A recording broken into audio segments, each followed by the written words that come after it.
Yes, guys, today we're diving into proven methods to build serious muscle, the exact principles that I use with my own physique and with the men that I coach to add dense, lean size without wasting years on guesswork. Now look, if you want the real hacks to grow, not theory, not trends, but what actually works in the real world, stay locked in. And before we jump in, do me a real quick favor. Hit like, hit subscribe, and drop a quick comment telling me your biggest muscle building bottleneck right now. Is it your training? Is it your nutrition? Is it recovery? Is it consistency? I read every single comment and it helps me build future videos around what you actually need. Guys, I'm Julian, transformation coach, former world record holding powerlifter. I'm a 5-time former bodybuilding champion. I hold a BSc honours in sports psychology with a postgraduate diploma in strength conditioning science. I'm an NSCA certified strength coach, and over the last decade, most importantly, I've helped men all over the world use these exact methods to master their physique, their mindset, and structure so they can perform at their highest level. So if you're ready to stop kind of training hard and start using tested, repeatable muscle building systems, you're in the right place. Let's get into it. Good 10, 11 different key points, training, nutrition, mindset, really good focus points that are going to help you build more muscle. Let's jump in. Number one, the real reason you're not growing. Most people train hard, but few train progressively. Progressive overload isn't just lifting heavier, it's tracking strength, volume, and density over time. The hack here is that you need to master microloading and strength tracking, and that's where the growth really begins. I talk about this an awful lot. I've done entire presentations just about this one principle of progressive overload. A better term to describe progressive overload would be progressive stimulus. The term progressive overload, the more I think about it, is a little bit misleading because it suggests the only means to achieve progressive overload is by adding load. And what we really need to be progressing is stimulus for growth. And that can come in the form of a few things we mentioned there: volume, session density, intensity. We can make movements more challenging. There are countless different modes through which we can integrate a progressive overload or progressive stimulus within our training. What the whole principle basically describes is the ability to make the training increasingly harder over time. And the muscle mass that you hold will be directly correlated to the degree of stimulus that you have subjected it to over a period of time. The guys that you see that are massive because they are applying a massive stimulus and supporting that massive stimulus with sufficient tools for reparation and growth. Okay, number two, the myth of the perfect program. So look, guys, there is no perfect split. And this is where it's a little bit misleading. You can take inspiration from people's training. If you ask Mr. Olympia what he does currently, like how he got that big is the question, right? So what do you do, man? Someone asked Jay Cutler, what do you do to get that size? He's going to tell you what he's doing, but what he's doing is less important than what he did. And if you were to look at his training history, you would soon find that he did multiple things. My old coach, one of my first coaches at university, said to me, "Julian, most things work, but nothing works forever." Words that have been burned into my mind. This is 15 years ago. More. Most things work, nothing works forever. And this is so true. Whether you are operating inside a push or pull, upper lower, a bro split, whatever it is, a unilateral split, isolation focus, compound focus, there are 1,000 different, more, 100,000, a million different ways you can train. And most things will work for a period of time. The challenge is knowing when to make a change and not being tempted to change too quickly, because you need to be able to accumulate a good few weeks or months of systematic progressive overload. I need to notice when either one or two things happen. Number one, you start to plateau from a performance perspective. You see that curve flatten with strength progression. Or number two, tedium kicks in. And I'm a huge proponent, especially after 20 years now of training. It's got to be enjoyable. I have to actually want to be there. If I look at the program and go, this sucks ass, even if it's technically a phenomenal program, if my heart's not in it, if I'm not enjoying it, my level of execution, the perception might be intense, but the reality is I won't be training that intensely if I'm not enjoying it and I don't want to be there. Okay. So the hack is consistency and recovery are greater than novelty and variety. Choose the mode that you enjoy. Choose the mode that you can stay consistent with. Choose the mode that enables you the most scope for recovery, and don't be tempted to constantly change. And that's a bit of a paradox. In the same breath, I'm telling you lots of things work. As I am saying, don't be tempted to always change. Find what works, find what you enjoy, stick with it for as long as it produces results and that you enjoy it, and then make the shift. So the final point I'll make before moving on to the next segment is, and it's the same in business, people always ask the billionaire, so how do you get rich? And he's going to tell you what he's doing now. He's going to give you his morning routine for what he's doing now, right? I promise you that's not what he was doing when he was in the trenches fighting for a profit margin, okay? And it's the same with physique development. How you get there is often very different to how you maintain it. So be cautious when you're asking the biggest guy in the gym, so what do you do? Or watching his program. It's probably very different to how he approached the come up. Okay, the 90% rule of nutrition. So you don't need perfection, you do need consistency. Hitting your protein and calorie targets at 90% of the time beats chasing clean eating. I hate the term clean eating, hence the inverted commas there, the quotation marks rather. And the hack here is think about weekly accuracy, not daily punishment.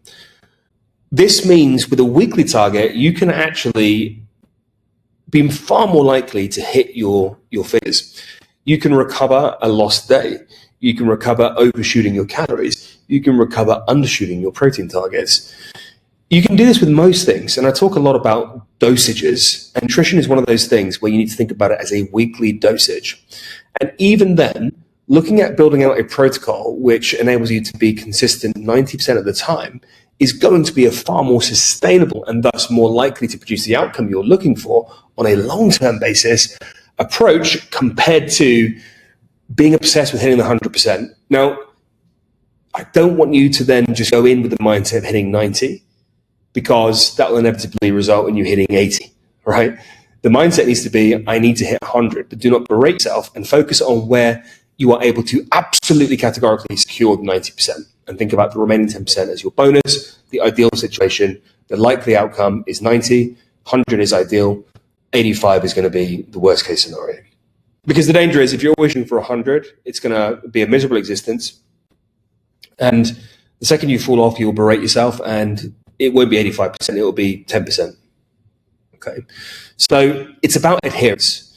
And again, it's so funny. Across the board, I'm thinking more and more like this. It's always about the long game. Otherwise, it's borrowed or it's not going to be sustainable. Okay, the next one, the sleep and recovery multiplier. So shift your mindset from sleep being rest. If you're looking to build muscle, think of sleep as growth time. And poor sleep kills testosterone, it destroys recovery, it destroys training intensity. It wrecks everything. It affects our focus, it affects our willpower, it affects our ability to stay on task. It reduces our training intensity, it reduces our recovery. It's a downward spiral. And a few people on this call are definitely culprits for bad sleep. Incidentally, the couple that I saw jump on right before I got in here, not through their own volition, but everything needs to be done in a bid to maximize your sleep. So the hack here is to aim for 79 hours. Some key considerations: a cool room, 0 screens 30 minutes before bed.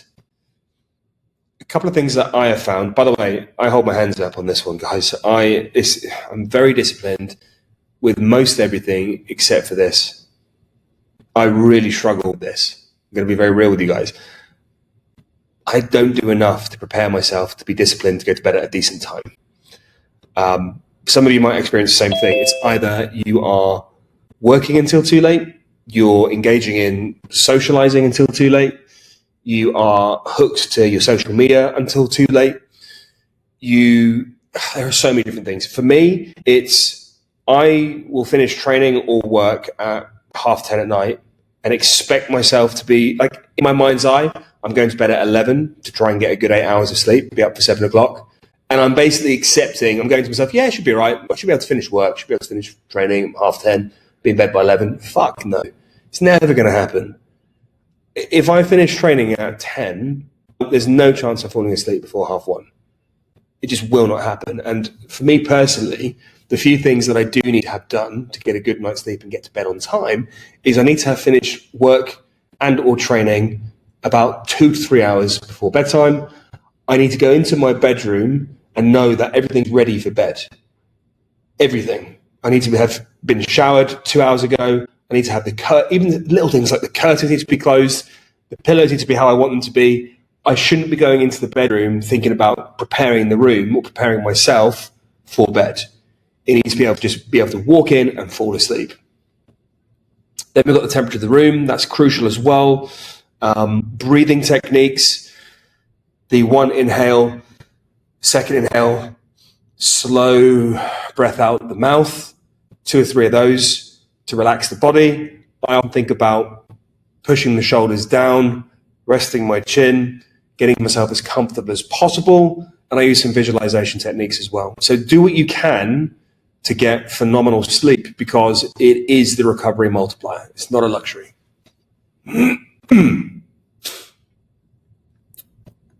Okay, right. Now, secret weapon, hydration electrolytes. So flat muscles, poor performance, it's usually a dehydration issue. And the hack is to balance your sodium, potassium, and magnesium, not just drinking plain water. Optimal hydration equals fuller pumps, better strength, and faster recovery. Now, dehydration it's a bit like sleep. It's one of those silent killers of progress. And I know a few of the American guys in here on this call are living in some pretty hot climates. Obviously, I live in the UAE. It's very, very hot, and it's something that I've had to be a lot more attentive to as compared to the misery of living in the UK, where a lot of the guys that report and check-ins are reporting 1 litre or 2 litres of water a week, and it's like, no, get it up. 3-4 litres minimum. In any case, I digress. Sitting water alone, especially if you live in a hot climate, especially if you're training intensely and sweating a lot, will not hydrate you appropriately. Proper hydration comes 2 things, remineralization and water consumption. Those 2 things need to hand in hand. And it will affect you, like I say, in weird ways that you won't necessarily expect or notice until you're made aware of it. I will feel like I need to take a nap. I will feel tired. I will struggle to focus. I'll be sat at my laptop and I'll be like, just, I can't get anything done today. And it often will correlate with 1 or 2 things, low sleep or both things, just not drinking enough. Just not drinking enough. And I'll tell you guys, especially here in Dubai, all the water is desalinated. The 99% of the bottled water is demineralized. So you're drinking water without any minerals in it whatsoever. So what you're doing is you're training, sweating all day, you're losing minerals, you're drinking thinking, fantastic, I'm rehydrating, but you're not remineralizing and you stay essentially dehydrated because you're not able to appropriately osmotically absorb that water and put it to good use. So electrolytes. And if you can't source electrolytes for whatever reason, rock salt, a little pinch of rock salt, or add significant amounts of rock salt to taste. You don't need to destroy your food, but add it to your food. I add it to literally everything. I crave salt because I'm losing so much of it. Okay, next point. The training intensity spectrum. So most people think they train hard. The reality is there's 3 to 4 reps from failure every set. The hack here is to learn your reps in reserve. Push to within 1 rep of failure. Track intensity. It is a skill. It doesn't need to be honed. It's often it's weird.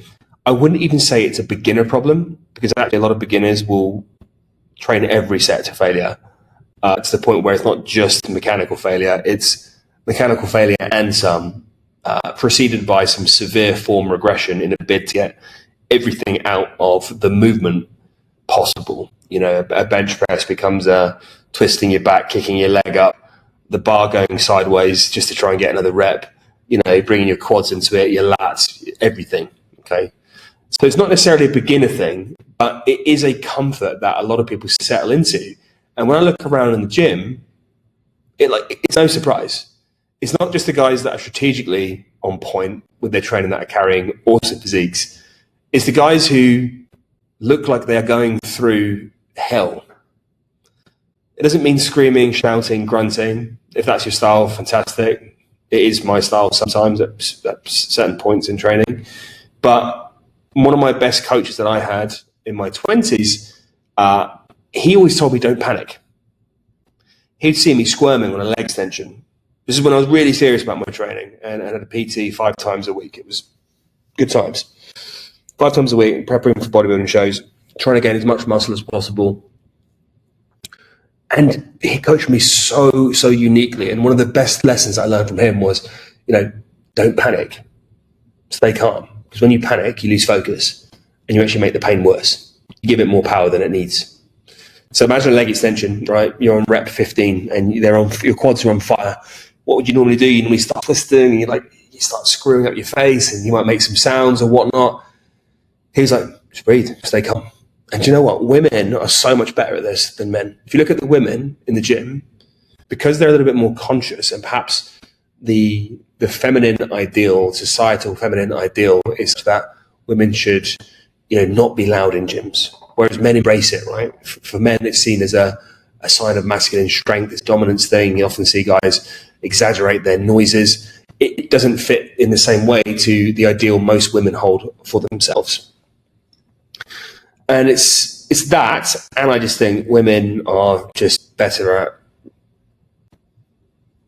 dealing with pregnant men. Like, let's face it, any of the men here who've seen their wives give birth, I used to always have a good joke about this with my mum, being one of 4. Basically it's a muscle contraction, right? Giving birth. Easy, did that every week, mum. 7 days a week. This is when I was a teenager, right? She would not even respond. Well, she would. She would bite the bait, and eventually she just wouldn't say anything because she knew I was just casting the rod. But the point here is, it enables you to go that much further to hitting failure and staying in that pain cave for as long as possible. When you stay calm, you breathe through it, and inside you're on fire. But if you can stay calm, you'll get much better at coming close to that true failure point. Story time with Julian today, isn't it? Right. Next one, the hidden fatigue killers. So most plateaus are fatigue issues. You're progressing, you're adding weight, getting stronger, and then flat. It is sometimes, but it's rarely a training issue. And often it's an accumulation of fatigue, either from poor sleep, too much caffeine, under recovery, emotional stress. They all kill output. So the hack here is to audit your life stress as much as your training load. If recovery drops, performance follows. So what does this mean? It means things in your life that are affecting you and causing you to have either less sleep or spend more time in a heightened stress state. Because they can happen independently of one another. Some people are really good at being really, really stressed all day and they go to bed and they fall asleep and they're out. Other people, it's the stress that's keeping them up at night. It's the stress that means they're going to bed late. It's the stress that makes them jolt up with a shot of adrenaline at 5 in the morning and they can't fall asleep again. All of these things happen. And the net effect is a massive reduction in recovery. And remember, you can only train as hard as you can recover. You can only train as hard as you can recover. And if your recovery is compromised, you're going into sessions in a fatigue state. You're already in a compromised state, and you're playing training with an arm behind your back, with your hands behind your back. Okay, so assess what's going on in life. If there are other stresses going on, if it's work stress, if you're filling up your plate with too much shit, I recently realized that I had this. For me, it was just this sense of obligation that I had to reply to everybody constantly. This is friends, right? And you guys can imagine, right? I reply to social media, leads and prospects, collaborators, emails, my clients here, family, friends, and a good amount of followers on Instagram, people reaching out, questions, inquiries. And I just realized I felt obligated to reply to everybody all the time. And then eventually just thought, no, some of these people that are messaging, they don't need a reply right now. And that was adding stress. And the moment I made that decision and realized, you know what, no one's got a gun to my head. I don't owe anybody. I don't owe anyone, any of these people. It's different for family and clients, right? But I don't owe any of these people a response. Whew, I could breathe and I felt my stress dissipate. And that had a profound effect on my productivity, not just my training. I can't honestly say that it impacted my training. I think my training was at a high enough level for it to be a noticeable impact. But in other things, my ability to focus, my sense of ability to breathe, just that one little change that I made. So have a think about, where you're perhaps accumulating stress. Clients, you never need to worry about messaging. It's a pleasure, okay? But I'm talking about just dumb shit on Instagram and friends who I hardly know from back home, gets a lot sometimes. Anyway, next one, the supplement trap. Okay, supplements don't fix the fundamentals. The clue is in the name. I remember being obsessed with supplements, particularly as a teenager and early 20-something. That's when the marketing was, I think, most alluring. Magazines, Flex magazine. You see a picture of Ronnie Coleman advertising Nitrix with veins through his biceps as thick as your thumb. And you're like, that's what I need. It's not training, it's not nutrition, I need Nitrix. I need sleep, I need Nitrix by BSN. But it's a supplement. It's supposed to be the edge on top, all right? And the hack here is that you absolutely need to put your central focus on mastering food, sleep, training, and then think about supplemental support. Ones that are worth taking: creatine, monohydrate. One of the guys on here, Carl, who I saw jump on just before the call started, recently started taking creatine monohydrate. His strength has gone through the roof. He's gained, I think it was 2.5 kilos, memory serves. I could be wrong, mate. I can't remember off the top of my head. It was between like 4 and 6 pounds, something like that, in the last week between check-ins. And he looks leaner, drier, more jacked.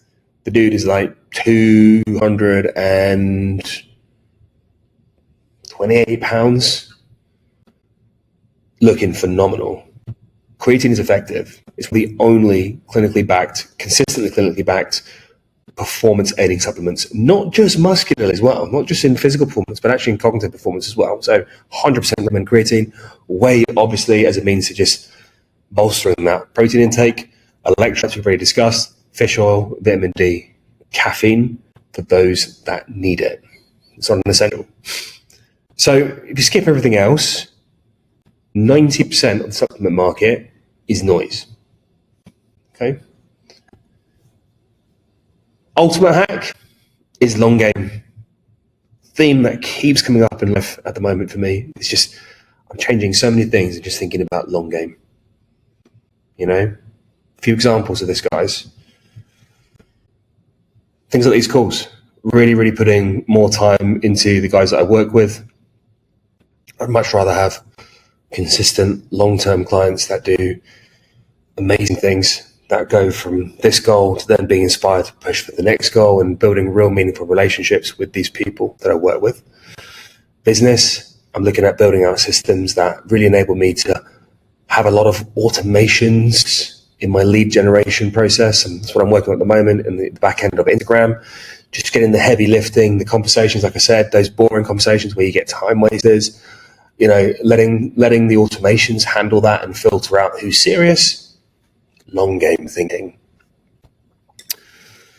And then obviously, with getting the family over here, I'm trying to do it in a manner which imposes the least stress and it's going to make things smooth and enable us to have a long, happy family life over here in the UAE. There's lots of other context, but long game is the ultimate hack.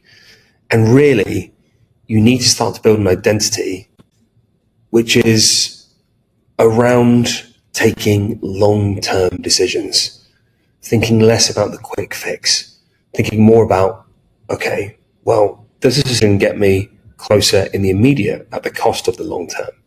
Or is this actually a really good approach to get me where I want to get to, which is going to get me a little bit closer today, but it's going to continue to get closer for a prolonged period of time? And the same applies in physique development, okay? The best physiques are not built quickly. They're built in a manner which is sustainable and enables them to last forever, okay? This is a really important one. Believe in this heavily. The environment effect.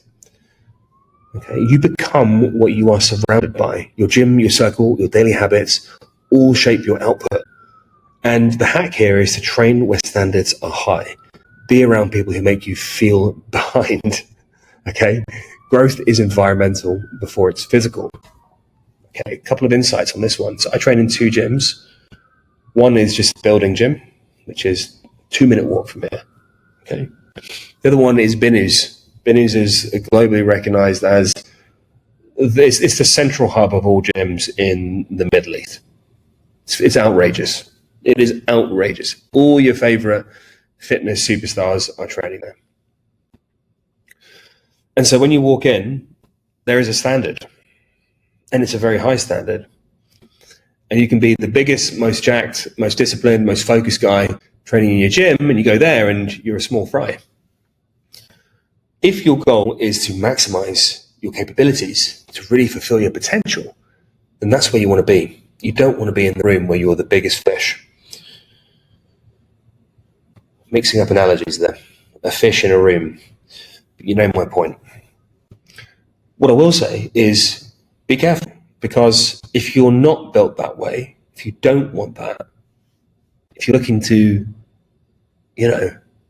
enjoy the process, if you know that you're perhaps susceptible to body dysmorphia, or you're susceptible to high levels of comparison and feeling dejected as a result of that, then perhaps this isn't going to be as conducive as it is for the high performance focused individual who is yearning for that external pressure. It all comes down to how you frame it, though.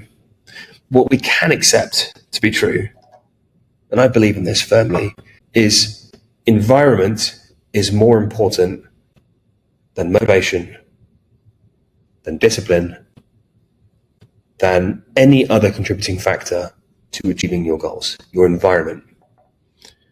And it goes both ways. The wrong environment will bring you down. The right environment will raise you up. All ships rise with the tide, as the expression goes. Great example of this is powerlifting. Okay, when I was powerlifting, guys, I was very good. I hit a world record. That same world record today is pathetic. This is 15 years ago. Doesn't even register. You wouldn't even find it on the pages anymore. That was good enough for not only first place, but a world record back in 2011. Today, the environment has changed. And I was the strongest guy in my university gym in this particular lift. Now, the current day powerlifters, their environment is a global environment through social media. And so it doesn't matter if you're deadlifting 300 kilos as a teenager in your gym and you're the big dog. No, because you go home and you go, oh, look, Joe Bloggs has just deadlifted 377 kilos for a new sub-junior record. And you go, oh, okay, well, there's more to go. Right? So that's a classic example of the environment has changed. That shifts your mindset. It shifts your perspective of what's achievable. The guy running 100 meters in, what is the record? 9.56, something Usain Bolt? Don't quote me on that.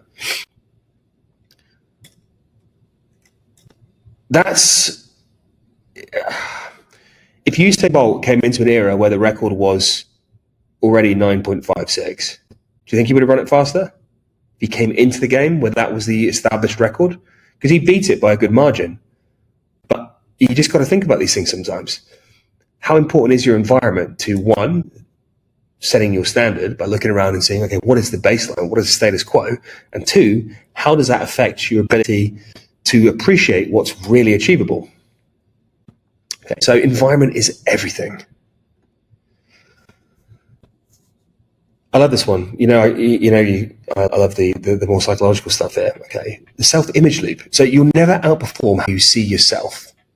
And the hack here is to visualize the man you're building every day, not the one you're trying to escape. Every rep, every meal, every night of sleep is a vote for that identity. The physique follows the self-belief. So let's read that again. You'll never outperform how you see yourself. And so you must begin to see yourself as the person you are becoming. Because if you see yourself as the person you are today, that has its own sets of limitations. What are the limitations of the man you want to become? How does he operate? How does he move? How does he think? How does he make decisions? I'm really big on this one. This is crucial. And I saw a great quote of the day. You guys may have heard it. I'm sure you have. It was the first time I saw it, though. It was like, before you go to sleep, you must first pretend to be asleep. It's no different becoming the person you want to become. You have to first pretend to be that man. In the context of training, let's say you're 300 pounds, 40% body fat, and you want to be 200 pounds, lean, fit, healthy, picture of health.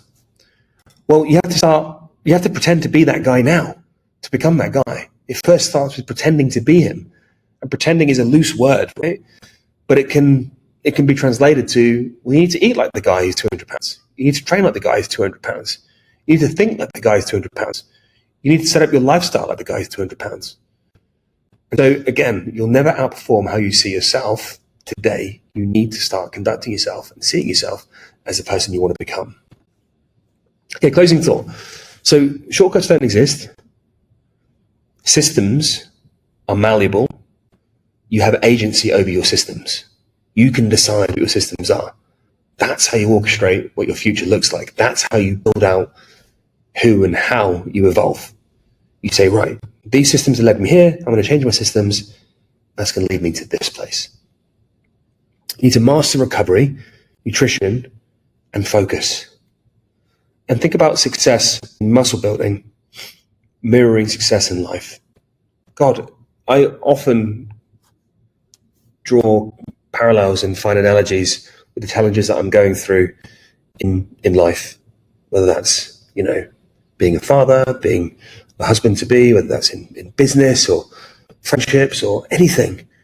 I think, okay, well, what is the analogy here in training? What's been similar? How can I draw inspiration? How can I draw confidence from challenges that I've seen in the past? And I think the biggest parallel is that the evolution, the progression of anything in life requires you to overcome a degree of resistance which you've not yet encountered. Life is a game of progressive overload, essentially. And whenever you're encountering hardship, it is the portal, it is the gateway. Like I said, in all those contexts that I've mentioned, no one here on this call is immune from any of those challenges in life. You have to just remind yourself, it's essential. It's a gift. Pressure is a privilege, as they say. All right, those are the core methods that I use to build muscle on high output men. Progressive stimulus, smarter nutrition, recovery as a multiplier, and of course, an environment that forces growth. Now, if this gave you clarity on what to actually do, hit like, make sure you're subscribed, and turn on notifications so you don't miss the next deep dive. I also really want to hear from you guys in the comments, like which one of the proven methods are you going to focus on first? Is it progression? Is it better sleep? Is it fixing your food? Tightening your environment and standards? Drop it in the comments below so you've actually got some skin in the game. And if you're watching this thinking, do you know what? I know these are the right levers. I just need the system and the accountability to execute them properly. Send me 21, literally the number 21 on my Instagram. And I'll send you all the details about the Titanium Transformation Program, plus the full breakdown of how we plug these methods into your life for a 4-month total rebuild of physique, of discipline, of your identity.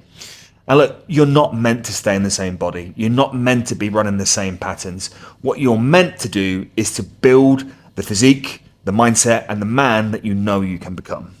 I'll see you in the next one.